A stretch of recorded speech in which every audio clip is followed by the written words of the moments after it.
ಸಮಸ್ಯೆ ಏನಂತಂದ್ರೆ ಸರ ಇಲ್ಲಿ 3-4 ವರ್ಷ ಆತ್ರಿ ಇದು ರೋಡ್ ಸ್ಯಾಂಕ್ಷನ್ ಆಗಿರಿ. ಇದು ರೀ ಮಲಾಬಾದಿಯಿಂದ ಈ ಕಡೆ ಹೊಸರಾಡ ರಸ್ತೆ ರೀ. ಆಮೇಲೆ ಏನಂದ್ರೆ ರೀ ಇದು 4 ವರ್ಷ ಆತ ಈ ರೋಡ ಸ್ಯಾಂಕ್ಷನ್ ಹಾಕಿಸಿಂದ ಅದ MLA ಫಂಡ್ ಅವ್ರೊಳಗೆ ಬಂದೈತ್ರಿ ಅಂತೇಳಿ ನಮಗೆ ಅನಿಸಿಕೆ ಪ್ರಕಾರ ಐತಿ. ಆಮೇಲೆ ಏನು ರೀ ಇದು ದುರಸ್ತಿ ಸರಿಯಾಗಿ ಆಗೋತ್ರಿ. ಇದು ರೋಡ ಮಾಡಿ ಎಷ್ಟು ಜನ ಆದ್ರಿ? ರೋಡ ಮಾಡಿ ಈಗ ಫಸ್ಟ್ ಇಲ್ಲಿ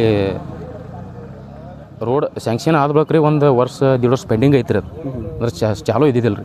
ಆಮೇಲೆ ನಂತರ ಏನತ್ರಿ ಇಲ್ಲಿ ಅಂದ್ರೆ ರೋಡ್ ಗರ್ಸ್ ಕಡಿ ಉಗಿದತ್ತು ಹಿಂಗೆಲ್ಲ ಲೆವೆಲಿಂಗ್ ಮಾಡಿರಿ, ಕಂಟಿ ಅದು ಎಲ್ಲ ಸರಿಸಿ JCB ವರ್ಕ್ ಮಾಡಿಸಿಂದ ಆಮೇಲೆ ಸ್ವಲ್ಪ ಕಡಿ ಮತ್ತು ಮ್ಯಾಗ ರೋಲರ್ ಡಾಂಬರ್ ಹಾಸೋದು ಎಲ್ಲ ಮಾಡಿರಿ. ಯಾವುದನ್ನ ಮಾಡ್ಯಾರ? ಈಗ ಮಾಡಿ ಒಂದು 3 ತಿಂಗಳು ಆಯ್ತು ರೀ, 3-4 ತಿಂಗಳು ಆಯ್ತು ರೀ.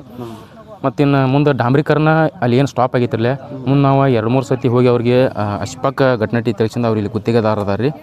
ಇದೇ ಊರಿನವ್ರು ಸಕ್ಕತ್ತಾರ ಅವ್ರು. ನಾವು ಒಂದು 2-3-4 ಸರಿ ಆದರೂ ಅವ್ರಿಗೆ ಹೋಗಿ ಮನವಿ ಮಾಡ್ಕೊಂಡಿದ್ದೀವಿ.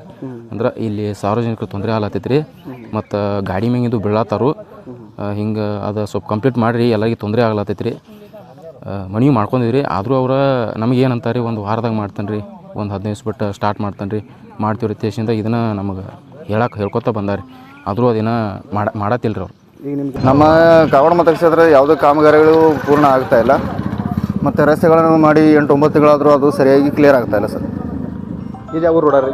ಇದು ವಜ್ರವಾಡ ರೋಡ್ ಅಂತ ಮಹಾರಾಷ್ಟ್ರ ಕನೆಕ್ಟ್ ಆಗುತ್ತೆ ಸರ್. 1.5-2 ಕಿಲೋಮೀಟ್ರ್ ಆಗುತ್ತೆ. ಇದು ಯಾವ ಥರನಾಗಿ ಈಗ 9 ತಿಂಗಳಿಂದ ಬರೀ ಕಲ್ಲು ಮತ್ತು ಒಂದು ಸ್ವಲ್ಪ ಡಾಂಬರ್ ಒಂದು ಸ್ವಲ್ಪ ತೋರಿಸಿದ್ದಾರೆ. ಅದ್ರ ಮೇಲೆ ಏನೂ ಆಗ್ತಾ ಇಲ್ಲ ಸರ್.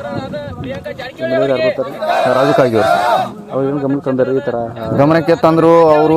ಅವ್ರ ಗಮನಕ್ಕೆ ಏನು ತಂದಿಲ್ಲ. ನಾವು ಕಾಮಗಾರಿ ಹಿಡಿದವ್ರನ್ನ ಕೇಳಿದ್ರೆ ಆ ಟಿಪ್ಪರ್ ಗಾಡಿ ಇಂಥ ಗಾಡಿ ನೀವು ಹಾಯ್ಕೊಡ್ತೀರ, ಹಾಗೆ ಈ ಥರ ರಸ್ತೆ ಆಗುತ್ತೆ ಅಂತ ಹೇಳ್ತಾರೆ ಸರ್.